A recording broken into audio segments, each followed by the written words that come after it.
tí nữa số o nữa. Em làm rơi sao được. Ừ.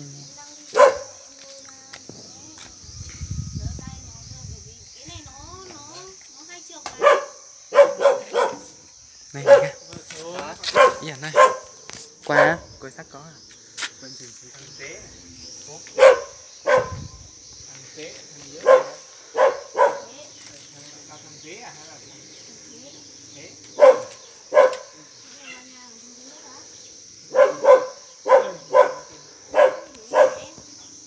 anh rủ nó bảo là kia thế là nó không lên nó bảo anh lên anh gọi em xuống em chịu anh hứa với em là anh sẽ lên anh hứa đó anh sẽ đi còn hứa không mong à nhưng mà mình hứa cái gì thì mình sẽ làm thôi.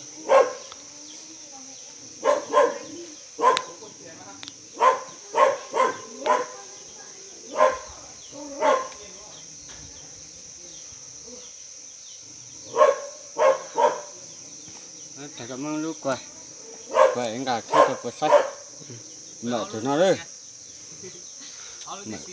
mở khóa này mở khóa mở cho nó ôi cái nó từ Z à từ Z nó quay để xin nó à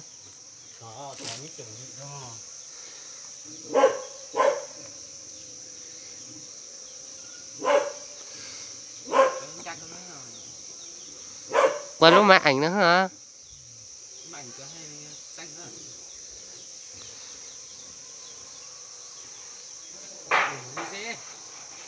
tối à nó hả tôi chẳng nó quay đấy quay anh ra đấy quay ơi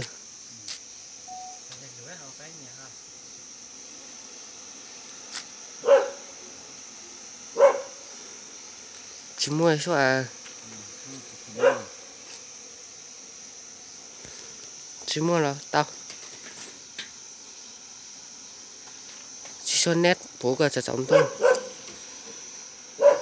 hoặc là lúc không có chút kia có chia chia cả chia nó có quay cả lúc này thì không muốn nói được đi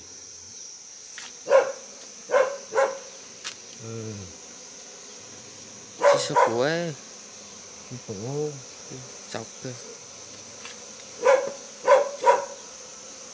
rồi ba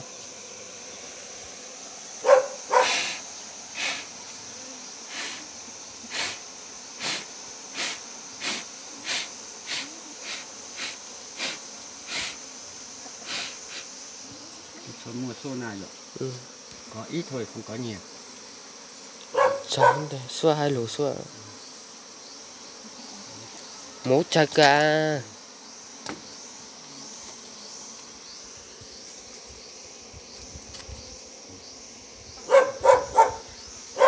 ít xe tủ này nó cũng có một tí bây giờ này thì nó lại không làm được nhiều mùa này nó làm ít thôi kiểu là vẫn chưa có hoa máy như tháng 1 tháng 2 này mật tốt thôi quan trọng là cái mật nó mà mật thì vẫn không có máy đâu có ít thôi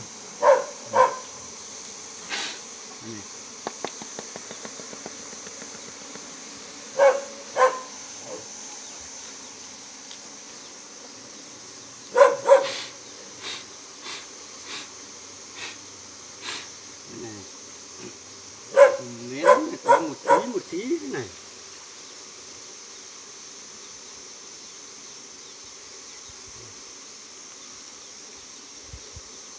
có một tí thế này thôi chả có nhiều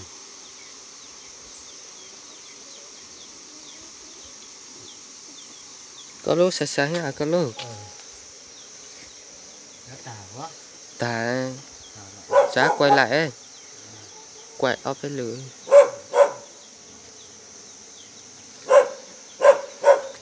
mua cháu cái chị bú nhá để nó quay dạ cái chị cú mày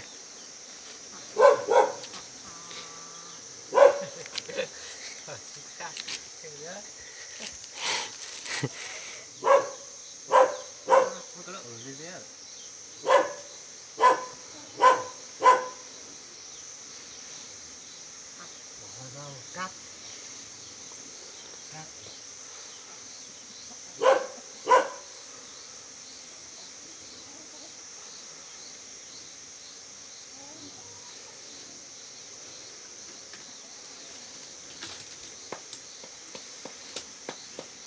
Trời.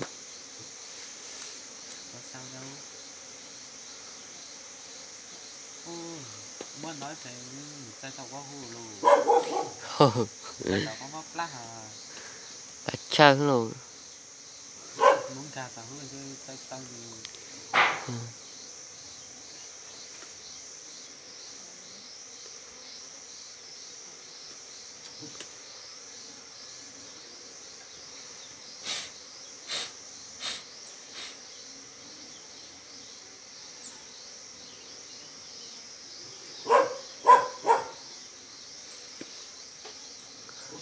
Cho nạn tao cười xí chật cười xóa. Chỉ mà xí ta ta cái giờ xí là rồi. Mất chỉ phủ ấy. Và cho nó mất phủ tao. Để xóa chỉ mua nè.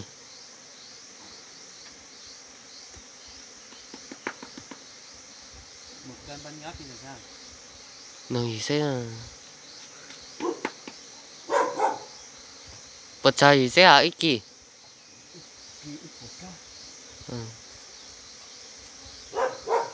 Đây có cháu con mất tả. lái hết lúc trưa rồi bây giờ thì nó lại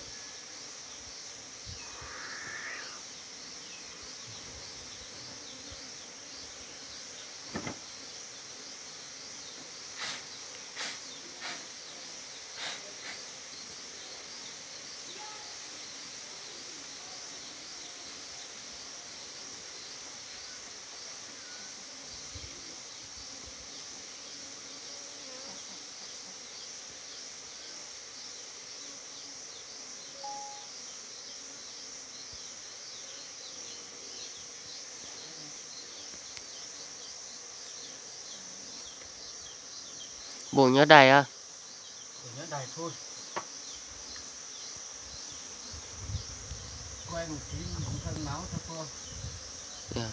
Hai thôi. Nó tua nó mấy nó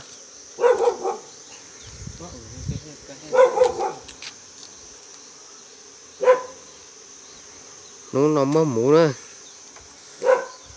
nuốt ta ó số là số nào số thứ ó nuốt ta là Dinh một cát cơ.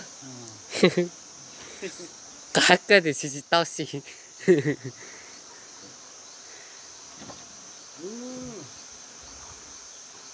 số nó nhớ là chế ví nè mua ta số này chế bua là cho này số chế ví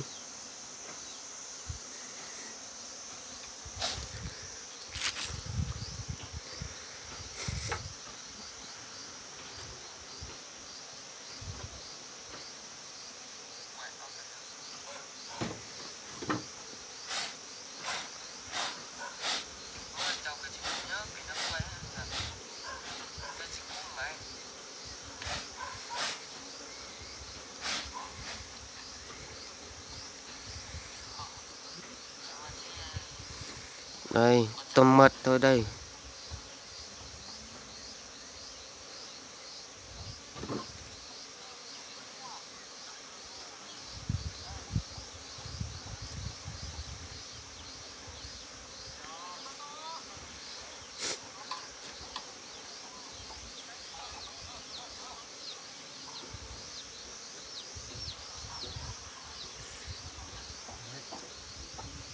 Hai cái này để nó ở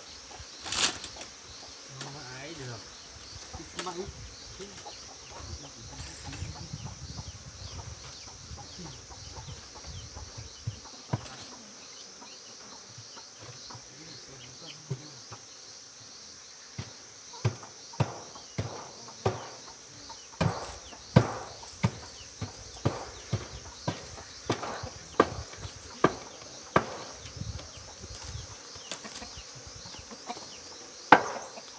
xin ơi